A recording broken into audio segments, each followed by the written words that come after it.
I think something that bothers me more than movie musicals changing songs from the Broadway show is when movie musicals just remove songs entirely. Now, as I mentioned in my review for the Mean Girls 2024 film, I have not seen the Broadway show, and I felt that there was a bit of a weird gap between Revenge Party and World Burn.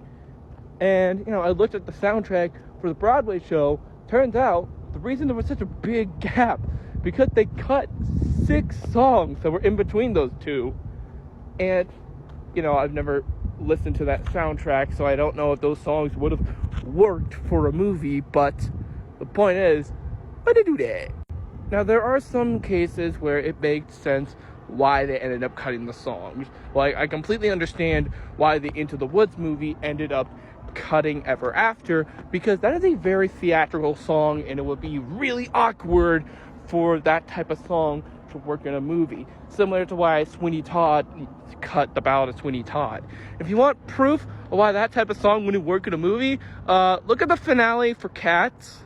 But then you get some weird ass cuts, like when Into the Woods again ended up cutting No More, which is a super important song.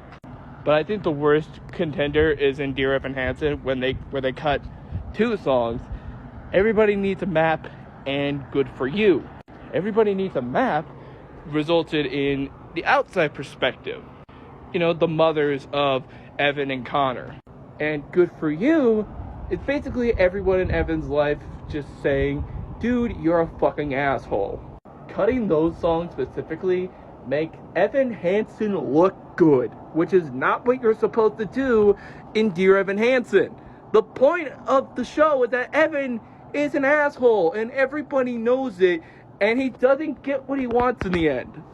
So yeah, unless they just straight up would not work in a movie, just keep the songs in a musical adaptation.